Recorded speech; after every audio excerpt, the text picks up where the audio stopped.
तो जैसा कि आप सभी ने पिछले वीडियो में देखा था कि हायांग वुक जैसे ही रेड से बाहर आता है, उसको लगता है कि वो एक फेलियर है, क्योंकि वो डंजन को अच्छे से क्लियर नहीं कर पाया, क्योंकि वो रेड में बहुत बौखलाया गया था, वो अच्छे से सबको लीड नहीं कर पाया। इसीलिए वो बू से बताता है कि मैं हंटर बनने के लिए लायक नहीं हूँ। इसके आगे यही से हमारा 23 एपिसोड शुरू होता है। एपिसोड की शुरुआत में हमें दिखाया जाता है वू के बचपन का सीन, यानी फ्यूचर में वू के एक बचपन का सीन, जहाँ पर वो को होंग 7 दिन के लिए छोड़ के डंजन क्लियर करने के लिए जा रहा है। उसको 7 दिन लगने वाले हैं, इसलिए वो हायांग वू को फ़ोन करके बुलाता है और उसे कहता है कि ये मेरा सन है और वो तुम्हें इसका ध्यान 7 दिन के लिए मेरे लिए रखना होगा। हायांग वू उसे बोलता है तुम्हारा कब से सन है। उस पर होंग बोलता है कि ये मेरा अडॉप्ट किया हुआ सन है। इसके बाद होंग वू को हायांग वू के पास छोड़कर हफ्ते भर के लिए किम के साथ डंजन के लिए जाता है। इसके बाद हायांग वू छोटे वू से कहता है कि मेरा नाम हायांग वू है और मैं होंग का स्टूडेंट हूँ। इस पर वू कहता है कि मेरा नाम वू होंगजे है। वू के फ्यूचर में उन दोनों की मुलाकात ऐसी हुई थी। उसके बाद आगे हायांग वुक ने अपना एक गिल्ड तैयार किया। उस पर उसने बहुत मेहनत करके बहुत बड़ा आदमी बना और उसका गिल्ड थोड़ा सा बहुत फेमस भी हो गया। उसके बाद उसे बहुत सारे अवार्ड भी मिले। उसके रिटायर होने के बाद उसको बहुत सारी पेंशन भी मिली और लेकिन वो मोटा सा हो गया और उसकी यही पर्सनैलिटी ही ज़्यादा लोगों को पसंद आती थी और वो बहुत अच्छा हंटर भी बन गया। हायांग वुक ने बहुत सारे डंजनों को क्लियर किया और वो बहुत बड़ा हंटर हो गया। उसके टीम मेंबर्स भी उस पर बहुत ट्रस्ट करते थे। उसका मोटा होने के बाद भी उस पर सभी ट्रस्ट करते थे, क्योंकि वो उसके क्लासमेट्स थे। बचपन के बाद वू की मुलाकात हायांग वुक से एक डंजन के बाहर रेड मारते हुए हुई, जहाँ पर वो ऑफिस डंजन के पेपर वर्क का ऑफिसर था। वहाँ पर हायांग वुक उस डंजन में रेड मारने के लिए जा रहा था। उसकी तबीयत कुछ ठीक नहीं थी, इसीलिए उसने अपनी एक शराब की बोतल लेके शराब ली थी। उसके बाद वो उसे बोलता है कि अभी तुम डंजन में जाने वाले हो, लेकिन तुम ये क्या कर रहे हो, शराब क्यों पी रहे हो। उस पर हायांग वुक कहता है कि मुझे इसके बिना रहा नहीं जाता, क्योंकि मैं हर बार मेरा दिमाग फिर जाता है और मेरा दिमाग शांत करने के लिए यही काम आते हैं। उसके बाद हायांग वू की तरफ देखते हुए बोलता है कि मैंने तुम्हें कहीं पर देखा है। उसके बाद वो उसे बोलता है कि आपने मुझे हंटर होंग के साथ देखा होगा, क्योंकि उनका मैं सबऑर्डिनेट हूँ और मैनेजमेंट एसोसिएशन का सभी काम मैं ही संभालता हूँ। ये सभी वू के मतलब फ्यूचर वू वाले इंसिडेंट थे जो कि हायांग वू के साथ वू के घट चुके। इसी के साथ हमें प्रेजेंट का सीन दिखाया जाता है, जहाँ पर गाड़ी में हायांग वू के सामने रोते हुए बोलता है कि मैं किसी काम का नहीं हूँ। उस पर वो उसे समझाते हुए बोलता है कि अब मैं इसे कैसे समझाऊँ। उसका रोना सुनकर थोड़ा सा खुश भी हो रहा होता है, क्योंकि बचपन में हायांग वू को बहुत ज़्यादा पसंद नहीं करता था और थोड़ा दुखी भी हो रहा होता है, क्योंकि वो अभी उसका स्टूडेंट है। इसलिए वो उसको बॉटल देते हुए कहता है कि शांत हो जाओ, कोई बात नहीं। इसके बाद वो उसे बोलता है कि अब बताओ कि क्या बात है, कि तुम क्यों एक अच्छा हंटर नहीं बनना चाहते। वो उसे कहता है कि आपने सुना होगा कि मैं एक गिल्ड से हूँ।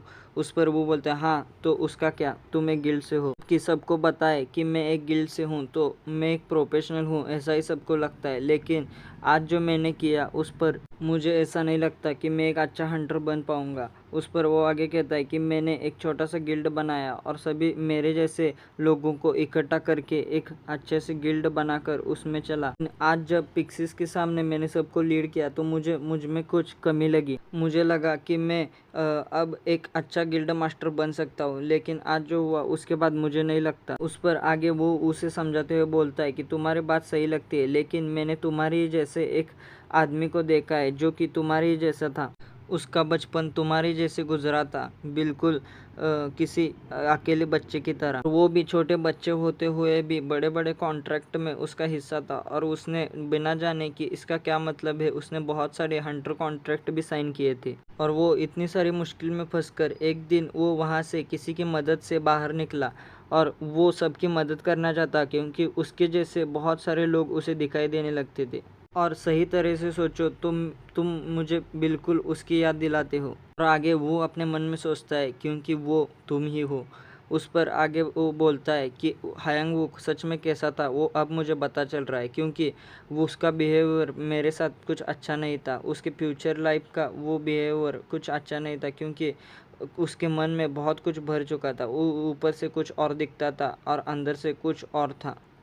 और आखिर में वो अपने मन में सोचता है कि वो उससे कभी एक्सेप्ट कर ही नहीं पाया, क्योंकि उसने अपना फेथ पहले ही तय कर लिया था। उसके बाद वो हैंग बुक से आगे समझाता है कि उसने लेकिन हार नहीं मानी, क्योंकि उसने अपने रिटायरमेंट लेने के बाद भी उसे बहुत सारे फंड मिले, जिससे उसने बहुत लोगों का भला किया और वो आगे बढ़ता ही रहा। इसके बाद मैंने उसको एक बार पूछा भी था कि तुम ये सब अपनी लाइफ छोड़ के अच्छे से एक अपनी नई ज़िंदगी क्यों नहीं शुरू करते। उस पर उसने मुझसे बोला था, उसने मुझे बोला कि तुम मेरी लाइफ में दखल अंदाजी मत करो और मेरी जैसी लाइफ चलती है उसने चलने दो, और मेरे पीने से या फिर मेरे गिल्ड के काम के मामलों में से कोई भी कुछ भी फ़र्क नहीं पड़ता, क्योंकि मैं जो करता हूँ वो सिर्फ मुझे बताए और किसी को नहीं। और मैं उनके साथ, गिल्ड के साथ बुरा बर्ताव करके खुद भी बुरा नहीं बनना चाहता, क्योंकि मैं उनके सेम लेवल का नहीं हूँ। इसीलिए मैं उनके साथ अभी छूटना नहीं चाहता।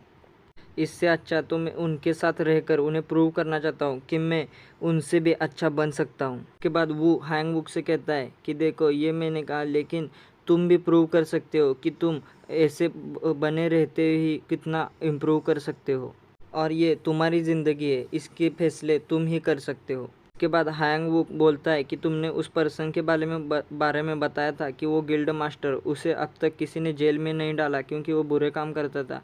उस पर वो बोलता है, हाँ डाला तो, लेकिन तुम्हें यही प्रूव करना है कि तुम उसकी तरह ना बनकर एक अच्छा आदमी बनकर और अच्छा टीम लीडर बनकर सबकी गाइड कर सकते हो और अपने गिल्ड को भी आगे बढ़ा सकते हो।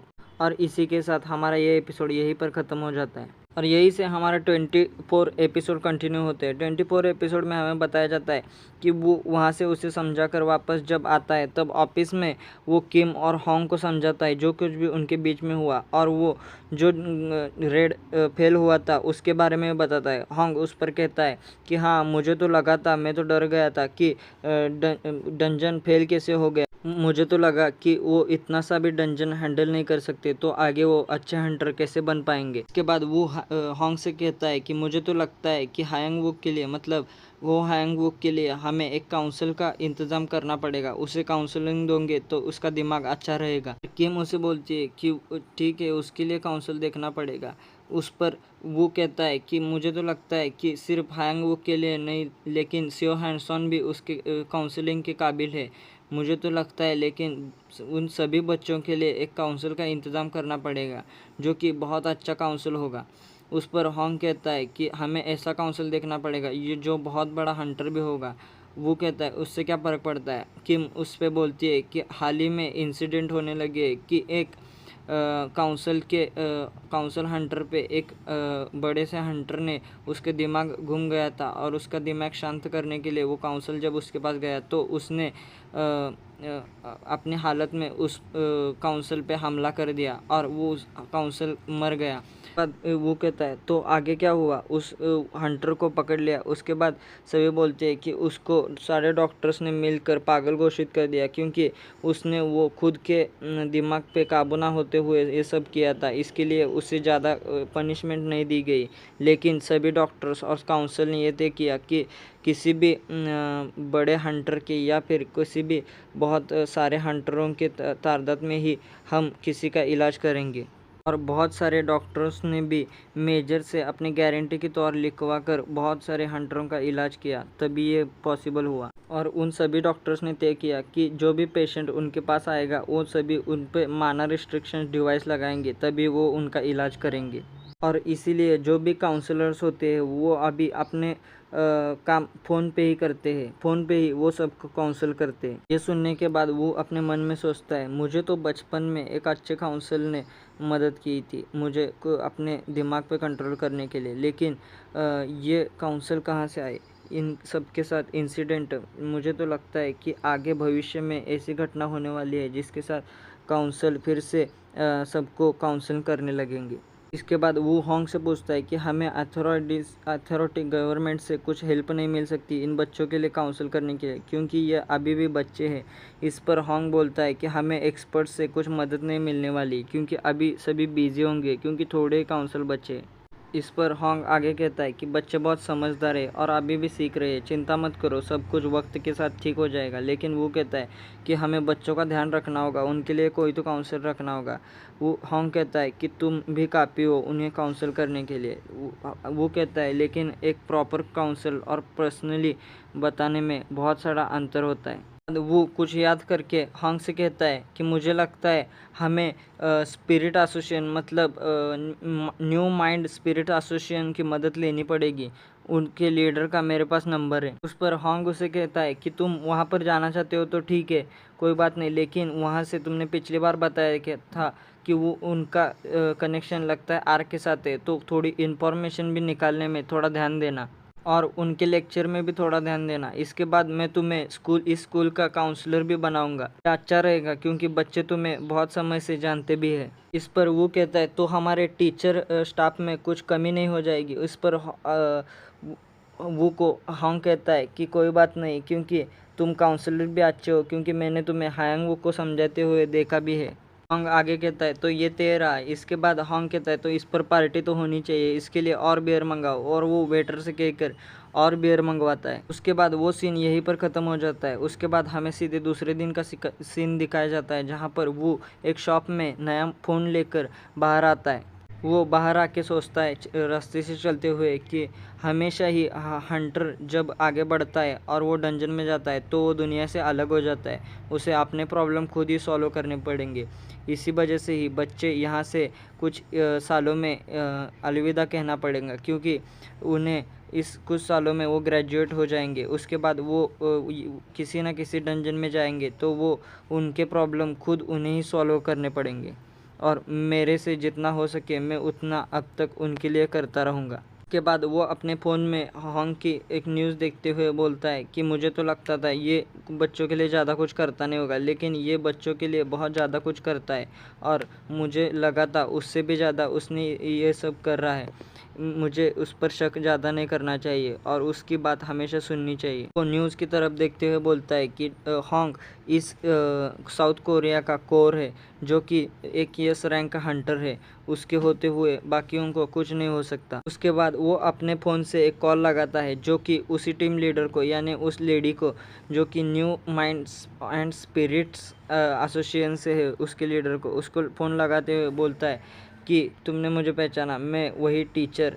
उसके बाद वो बोलती है हाँ मुझे वो लगा ही था, तुम्हारा फ़ोन मुझे ज़रूर आएगा क्योंकि तुम अपने स्टूडेंट की बहुत केयर करते हो। उसके बाद उन दोनों में थोड़ी सी बातें होती है। उसके बाद वो लेडी वो से कहती है कि हम जल्द ही सुवॉन में हमारी एक मीटिंग होने वाली है, जिसमें बच्चों के मतलब जो कि डंजन ब्रेक वाली घटना है उस पर बच्चों का ट्रामे पे हमें एक मीटिंग रखने वाले हैं, जिसमें बहुत सारे लेक्चर होंगे और बहुत सारे प्रोफेशनल सबको लेक्चर देंगे, और उनमें टीचरों को और बहुत सारे लोगों को सिखाया जाएगा कि बच्चों का माइंड कैसे फ्रेश रखना है। क्या तुम उसमें आना चाहोगे? इसमें तुम्हारी बहुत मदद होगी, तुम्हें आओगे तो हमें अच्छा लगेगा। उसके बाद वो कुछ सोचता है और बोलता है ठीक है, मैं आने के लिए तैयार हूँ। उसके बाद अगले दिन किम वू को छोड़ने जाती है, उसको नए कपड़े देती है और उसे बोलती है तो इतनी बड़ी एंट्रेंस करने जा रहे हो, मुझे लगता है मुझे एमी को साथ लेकर तुम्हें छोड़ने आना चाहिए था। एमी? उसके बाद वो बोलती एमी? एमी मेरे गाड़ी का नाम है। उस पर वो उसे आगे बोलता है नहीं नहीं, मुझे ज़्यादा अटेंशन लेना पसंद नहीं है। उसके बाद वो उसे कहती है चलो ठीक है, लेकिन या फिर होंग का नाम लेते तो तुम्हारे लिए सारी चीज़ें आसान हो जाती, या फिर मेरा भी नाम ले सकते हो क्योंकि मैं भी बहुत फेमस हूँ इस सिटी में। इसके बाद वो उसे बोलता है नहीं नहीं, इसकी कोई ज़रूरत नहीं है। उसके बाद किम उसे बोलती है कि क्या ज़रूरत नहीं है, इतना एटीट्यूड अच्छा नहीं है क्योंकि मैं तुम्हें छोड़ने आई हूँ, देखो चलो जाने दो, गुड लक तुम्हारे आगे के लिए, और वो उसे वही उतार देती है। उसके बाद वो वहाँ से एक बिल्डिंग के अंदर जाता है। बिल्डिंग के अंदर जाते ही एक लड़का वहाँ पर खड़ा होता है, उसे देखकर उसे बोलता है कि हाँ इससे मैंने कहीं तो देखा है, वो वही लग रहा है। उसके बाद वो लड़का उसे पूछता है कि सर क्या आप यहाँ पर एक मीटिंग में आए हैं, आप यहाँ लेक्चर सुनने आए हैं? उस पर वो बोलता है हाँ मेरा नाम वो होंगजे है और मैं यहाँ पर लीडर जॉन से परमिशन लेके यहाँ पर आया हूँ, उन्होंने ही मुझे यहाँ पर इनवाइट किया है। उस पर वो बोलते हैं हाँ आपको लीडर ने इनवाइट किया है। इस पर वो आगे बोलता है आप यहाँ से सीधे जाइए और वहाँ पर एक छोटा सा ऑडिटोरियम है जो कि दूसरे फ्लोर पर, आप वहाँ जाइए। इस पर वो उसे सिर्फ देखते रहता है। उस पर वो बोलता है सर क्या हुआ। उस पर वो बोलता है नहीं नहीं कोई बात नहीं। उसके बाद वो आगे जाते बोलता है हाँ मैंने तुम्हें पहचान ही लिया, तुम नंबर 3 हो, जो कि उन्हीं बच्चों में से हो जिन्हें लेबोरेटरी में सपने आर्क ने पकड़ लिया था। उनमें से तुम सबसे बड़े थे, तुम 15 ईयर के थे। मैं सोच ही रहा था तुम लेबोरेटरी में फेल होने के बाद कहाँ पर गए थे, तो तुम यहाँ पर हो, नंबर 3। और इसी के साथ हमारा ये एपिसोड यहीं पर ख़त्म हो जाता है और यहीं से हमारा 25वां एपिसोड शुरू होता है। एपिसोड की शुरुआत होती ही हमें 25वें एपिसोड में नंबर 3 के बारे में कुछ बताया जाता है। नंबर 3 जो कि लेबोरेटरी में सबसे बड़ा बच्चा था, यानी उस लेबोरेटरी के आर्क में उसने अपने आप को उस लेबोरेटरी के पास सौंप दिया था जो कि उनकी मदद हो सके। इसके लिए वो उनमें से सबसे बड़ा बच्चा था और वो सबकी अच्छे से केयर करता था। इसके लिए उस लेबोरेटरी का डायरेक्टर उसे थोड़ा थोड़ा पसंद भी करता था और उसका ध्यान हमेशा रखता था, और उसी की वजह से ही वू को थोड़ा कम समझा जाता था क्योंकि वू को वो डायरेक्टर ज़्यादा पसंद नहीं करता था। इसीलिए नंबर 3 को लैब डायरेक्टर सबको संभालने का और मैनेजमेंट करने का काम देता था। वो बच्चों को अच्छे से संभालता था। इसके लिए मुझे उसमें से कुछ फ़ायदा नहीं होता था, लेकिन उसके जैसे ही वो 16 का हुआ, मतलब वो 16 साल का हुआ, वैसे ही वो वहाँ से भाग गया, मतलब गायब ही हो गया। और वहीं से मेरा टाइम शुरू हो गया। मैं ही सबको संभालता था और मैं ही सबका मैनेज करता था। से ही वहाँ से डिसअपीयर हुआ। मैं उसे बहुत मिस कर रहा था क्योंकि वो मेरा भी अच्छे से ध्यान रखता था। उसके वहाँ से गायब होने के बाद मैं उसे आज देख रहा हूँ, जो कि उसे देखकर मुझे बहुत खुशी हो रही है और मुझे नहीं लगा था कि मुझे ये यहाँ पर मिल जाएगा। इससे मुझे एक पता चला कि इनका कोई ना कोई आर्क से संबंध ज़रूर हो सकता है। इसके बाद वो वहाँ से लेक्चर के लिए चला जाता है। लेक्चर में वही लीडर सबको लेक्चर दे रहा होता है और बता रहा होता है कि सभी बच्चों का दिमाग एक जैसा नहीं होता। कुछ बच्चों का कुछ सिचुएशन के हिसाब में बदल जाता है, उसे ही बच्चों का ट्रामा कहते हैं। ये आप सभी अच्छे से ध्यान रखना कि बच्चों से 2 बातें हमेशा करना कि उनकी प्रैक्टिस करने में मदद और उनसे बहुत सारा प्यार। बाद वो लीडर सभी से कहता है तो चलो ठीक है, तो अब हम 2 ग्रुप में बढ़ जाते हैं और सभी अपना डिस्कशन करते हैं कि बच्चों को कैसे हमें खुश रख सकते हैं। उसके बाद वो लेक्चर सुन ही रहा होता है कि वो के बाजू से एक टीचर, मतलब एक इंसान जो कि दूसरे एक आगे खड़े हुए एक लेडी को कहता है कि टीचर आपको मिले हुए बहुत समय हो गया, आपको इस बार मिल रहा हूँ, पिछली बार मिले हुए आपको समय होगा, क्या हुआ था आप यहाँ इस बार बहुत देर से आए। उस पर वो कहती है हाँ मैं थोड़ी काम में बिजी थी इसलिए मुझे आने में थोड़ी देर हो गई। उसके बाद वो अपनी बातें करने लगते। वो उनके देखकर सोचता है कि ऐसे बात कर रहे हैं, मुझे तो लगता है इन सबको यहाँ पर आर्क वालों ने ही बिठा के रखा होगा क्योंकि उन्हें अपने बिलीवर बढ़ाने होंगे और ज़्यादा से ज़्यादा लोगों को इकट्ठा करना होगा। उस पर वो आदमी वो से कहता है आई एम सॉरी, मुझे लगा हम दोनों ही बात कर रहे, लेकिन आप बीच में है, आप बुरा ना माने तो आप भी हमारे साथ बात कर सकते हो, तो आपका नाम क्या है। उस पर वो बोलता है कि नहीं नहीं कोई बात नहीं, क्योंकि मुझे बोलने से ज़्यादा सुनने में बहुत पसंद है। पूछता है तो आप स्टूडेंट है या और कुछ। उस पर वो बोलता है कि नहीं मैं एक टीचर हूँ, वो भी हाई स्कूल का। उस पर वो आगे वाली लेडी टीचर बोलती है कि क्या आप हाई स्कूल के टीचर हैं। हाँ मैं भी एक हाई स्कूल की टीचर हूँ, हम दोनों में ये कॉमन है। तो वो लेडी टीचर कहती है कि हाँ हाई स्कूल वाले स्टूडेंट को समझाना बहुत कठिन होता है क्योंकि वो अभी अभी अवेकन हुए होते हैं, इनका बहुत सेंसिटिव मैटर होता है। उस पर ज़्यादा बातें न करते हुए वो वहाँ से एक्सक्यूज़ मी बोलकर बाथरूम के लिए चला जाता है, बाथरूम का बहाना करके। वो वहाँ से बाहर आते हुए एक जगह पर आके बोलता है कि इनसे इन्फॉर्मेशन कैसे निकलवाऊँ, मुझे तो अब तक ये भी कंफर्म नहीं हो रहा है कि वो आर्क से मिले हुए भी है या नहीं। पर 2 बच्चों को बात करते हुए बोलते देखकर वो कहता है क्या इन्हें मुझे पूछना चाहिए, लेकिन इन बच्चों को क्या पता कि यहाँ पर क्या चल रहा है, लेकिन मुझे कुछ ना करके इन्फॉर्मेशन निकलवानी होगी। उतने में उसके पीछे से नंबर 3 आता है और उसे बोलता है सर आपको क्या कुछ चाहिए, आपकी क्या मैं मदद कर सकता हूँ। नंबर 3 आगे कहता है क्या आपको लेक्चर पसंद नहीं आ रहा है। उस पर वो बोलता है नहीं नहीं ऐसी कोई बात नहीं है। उस पर वो सोचता है वो कि इस पर मुझे बहुत बुरा लग रहा है क्योंकि ये अभी भी आर्क के साथ लगता है। आगे सोचता है कि मैंने इसके साथ बहुत सारा टाइम गुजारा है, इसको क्या बता दूँ कि वही छोटा बच्चा वो अब बड़ा होके इतना बड़ा और फ्यूचर से ट्रैवल करके यहाँ पर आया है। रुको, क्या मैं बेवकूफ़ी वाली बात कर रहा हूँ? मैं इसे कैसे बता सकता हूँ? ये तो मुझे अभी मिला है। तो वो नंबर 3 से बोलता है कि क्या तुम यहीं पर वॉलंटियर हो?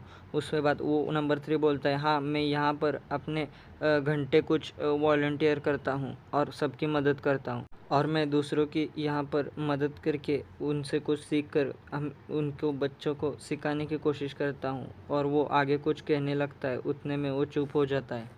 थोड़ी सी बात बदलते हुए कहता है कि हाँ, मैं डंजन ब्रेक की वजह से बहुत अफेक्टेड हूँ और कुछ एक्सपीरियंस इकट्ठा करना चाहता हूँ। उसके बाद वो उसे बोलता है कि हाँ, मैं भी तुम्हारे जैसे बच्चों को, तुम्हारी एज के ही बच्चों को पढ़ाता हूँ, तो मुझे बताए उन्हें कैसा एक्सपीरियंस मिलना चाहिए। सभी बच्चे बिल्कुल तुम्हारे जैसे। उस पर वो नंबर 3 कहता है, मेरे जैसे?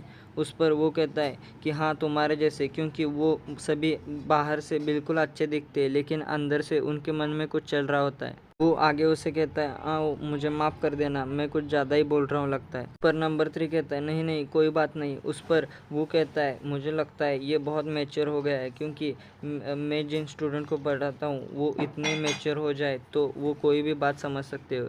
उसके बाद वो एक डायरी पे अपना नंबर लिखता है और अपना नाम लिखता है और उसे बोलता है कि क्या तुम्हें कोई भी मदद की ज़रूरत हो तो मुझे कांटेक्ट करना। मैं ज़्यादा बड़ा हंटर भी नहीं हूँ लेकिन मैं तुम्हारी मदद ज़रूर कर सकता हूँ क्योंकि मैं एक हंटर हूँ। के बाद वो नंबर 3 से कहता है, मुझे लगता है अब मुझे अंदर जाना चाहिए। और अपने मन में सोचता है कि मुझे लगता है मैंने उसकी ये मदद करके और उसे अपना नंबर दे के थोड़ा अच्छा काम किया है। ये मेरा इशारा समझ जाए और कुछ मुझे बता दे, यही मेरे लिए काफ़ी होगा। बाद वो लेक्चर ख़त्म करके जैसे ही होंग के ऑफिस आता है, होंग से वो थोड़ी थोड़ी बातें जहाँ पर वहाँ पर क्या हुई वो उसे बताता है। उसके बाद होंग से वो बोलता है कि वो सभी आर्क वाले बच्चों को एक नाम नहीं बल्कि नंबर देते हैं। उस पर होंग बोलता है कि बताओ तुम्हारे भाई को उन्होंने सबने क्या नाम दिया है? उस पर वो बोलता है नंबर 12। होंग गुस्सा होते हुए बोलता है कि मैं उन सालों को नहीं छोड़ूंगा क्योंकि वो बच्चों का नाम भी लेना ज़रूरी नहीं समझता। होंग से कहता है कि मुझे लगता है हम तुम्हें ऑर्फिनेज मतलब एक छोटे से विलेज में जाकर उस पर नज़र रखनी चाहिए, क्योंकि मुझे लगता है उनमें से ज़्यादा बच्चे एक छोटे छोटे विलेज से आए हुए हैं। उन्हीं विलेज में से हमें पता चल सकता है कि क्या बात है। उस पर होंग कहता है, मुझे तुम्हारी बात में कुछ दम लग रहा है, इसीलिए मैं तुम्हारी बात ज़रूर ली को बताऊंगा और इस सब की इन्फॉर्मेशन निकलवाऊंगा। इसके बाद होंग उसे बोलता है कि चलो ये सब जाने दो, मैं तुम्हें एक बात बताना चाहता हूँ। मैं और जो मिस किम है, हम दोनों एक डंजन में 2 दिन के बाद जाने वाले हैं। उस पर वो उसे बोलता है, क्या, कौन से डंजन में? उसके बाद वो बोलता है, एक ए रैंक का डंजन है जिसमें हम जाने वाले हैं। वो डंजन सोचुको सिटी में है, इसीलिए हमें थोड़ी देर भी लग सकती है। मुझे तो पता चला है कि उस डंजन में बहुत सारे हंटर बंद पड़े और उन्हें बचाने के लिए हमें वहाँ पर जाना होगा और बहुत सारे हंटरों की वहाँ पर जान भी गई है, इसीलिए हमें 1 हफ्ता भी लग सकता है। और चिंता मत करना, इस हफ्ते से ज़्यादा भी वक्त लगे तो भी हम उसे संभाल लेंगे, क्योंकि दयासुन ग्रुप वाले हमारी मदद करने वाले हैं। तुम बस बच्चों का हमारे आने तक ध्यान रखना। पर वो अपने मन में सोचता है कि मैंने फ्यूचर में इसी बात की कोई न्यूज़ सुनी थी जबकि होंग ने एक एस रैंक डंजन क्लियर कर दिया था और वही बहुत खतरनाक डंजन था। उस पर वो आगे उसे कहता है, ये सब बात तो हो गई, लेकिन मेरे मानर रिस्ट्रिक्शन डिवाइस का क्या, वो नहीं लगाने वाले? उस पर होंग बोलता है, क्या तुम अपने पैरों में फिर से लगवाना चाहते हो? उस पर वो कहता है, नहीं। तो होंग बोलता है, तो कोई बात नहीं, तुम नहीं लगवाना चाहते तो नहीं सही, तो मैं तुम पर ट्रस्ट करता हूँ और तुम इससे बच्चों की अच्छे से ट्रेनिंग भी करवा सकते हो, उन्हें माना के बारे में और कुछ सिखा भी सकते हो। उसके बाद वो उसे बोलता है कि चलो तो ठीक है, मैं बच्चों की अपने प्लान के हिसाब से ट्रेनिंग लेता हूँ। उस पर होंग बोलता है, कौन सा प्लान? उस पर वो बोलता है, मैंने तुम्हारे पास एक फ़ाइल भिजवाई थी, तुमने लगता है पढ़ी नहीं है। उस पर होंग झूठ बोलते हुए कहता है, हाँ, मैंने पढ़ी हुई है, वो बहुत अच्छी है, तुम ले सकते हो, जो भी ट्रेनिंग चाहते हो वो ले सकते हो। और इसी के साथ हमारा ये एपिसोड यहीं पर ख़त्म हो जाता है।